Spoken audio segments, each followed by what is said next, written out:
ഒരു അൺഒഫീഷ്യൽ ആയിട്ടുള്ള ഒഫീഷ്യൽ ഇന്റർവ്യൂയിലേക്ക് സ്വാഗതം. എന്റെ പേര് റോക്സൻ AK കീർത്തി. ആൻഡ് എന്റെ കൂടെ ഉള്ളത് നിങ്ങൾക്ക് എല്ലാവർക്കും അറിയായിരിക്കുമല്ലോ, ഞാൻ മസ്താനി AK അൻവറ. ബിഗ് ബോസിൽ നിന്ന് വന്നപ്പോ ഇപ്പൊ നിന്റെ ഫീലിംഗ് എന്താ? എൻ്റെ ജീവിതത്തിൽ ഞാനെടുത്ത ഏറ്റവും വലിയ മണ്ടത്തരായിരുന്നു. എനിക്ക് അവിടെ ആരോടും പേഴ്സണലി ഒരു വിരോധവുമില്ല. ആ ഗേറ്റ് കടന്ന് ഞാൻ ഇറങ്ങിയതോടുകൂടി എനിക്ക് അവിടെ ഉള്ള ആൾക്കാരോടുണ്ടായിരുന്ന ദേഷ്യം, സങ്കടം എല്ലാം അവിടെ ഉപേക്ഷിച്ചിട്ടാണ് ഞാൻ വന്നത്. പക്ഷെ ഇവിടെ പുറത്തിറങ്ങിയിട്ട് വന്നിട്ട് അതിൻ്റെ പേരിൽ ഒരു ഗെയിം കളിക്കാനും എനിക്ക് പേഴ്സണലി താല്പര്യമില്ല. അപ്പം അനി അക്ബറും എല്ലാവരും കൂടി വന്നിട്ട് ഗുണ്ടകളെ പോലെ ലിറ്ററലി ആ ഗ്ലാസ് ഡോറൊക്കെ പൊളിച്ച് വന്നിട്ട് കഴുകണം, എന്താ കഴുകാത്തേ. അപ്പം ഞാൻ പറയാൻ പോയായിരുന്നു, ഞാൻ രാവിലെ കഴുകിയാലും മതിയല്ലോ. അപ്പോഴേ നീ കഴുകിയിട്ട് ഉറങ്ങിയാൽ മതി, അല്ലെങ്കിൽ നിന്നെ ഞങ്ങൾ ഉറക്കില്ല. അങ്ങനെയൊക്കെ പറയുമ്പോൾ ഏത് മനുഷ്യനാണെങ്കിലും ട്രിഗറാവും. എന്നിട്ട് പിന്നെ ചീത്തവിളിയായി അങ്ങോട്ടും ഇങ്ങോട്ടും ഞാനും വിളിച്ചിട്ടുണ്ട്, കുറെ ചീത്ത അവരും വിളിച്ചിട്ടുണ്ട്. എന്നിട്ട് നീ ഫുഡ് വന്ന് നക്കിയിട്ട് നീ പോയി കിടന്ന് ഉറങ്ങിയില്ലേ.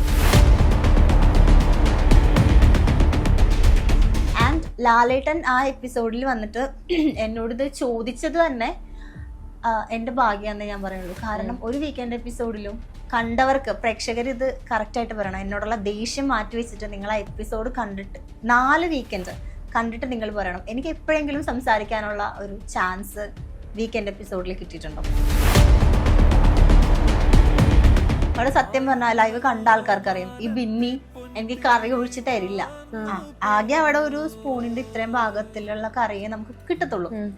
അതിന്റെ പകുതിയായിരിക്കും എനിക്ക് തരുന്നത്. എന്റെ ഉമ്മി ആ ലൈവ് കണ്ടിട്ട് എന്റെ ഉമ്മി കരഞ്ഞിട്ടുണ്ട്. അത് മാത്രം ഇവര് ശരിക്കും ഫോക്കസ് ചെയ്ത് കാണിച്ചിട്ടുണ്ട്.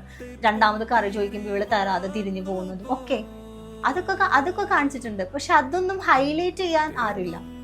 മനസ്സിലായി. ഞാൻ ചെയ്ത നെഗറ്റീവ്, എന്റെ നെഗറ്റീവ് എന്തൊക്കെ പുറത്ത് വന്നിട്ടുണ്ടോ അത് ഇങ്ങനെ ഹൈലൈറ്റ് ചെയ്ത്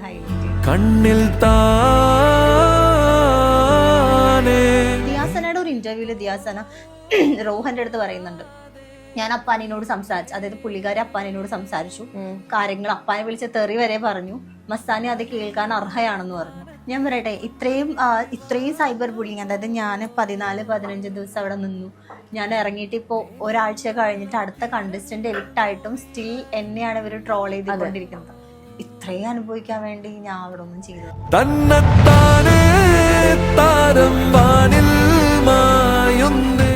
ഗസറ്റഡ് യക്ഷികൾ എന്ന് പറഞ്ഞിട്ട് എന്നെ ലക്ഷ്മിയുടെയും തമ്പ് വെച്ചിട്ട് ഇതേ ചാനൽ യൂട്യൂബില് ട്രോൾ ചെയ്തു.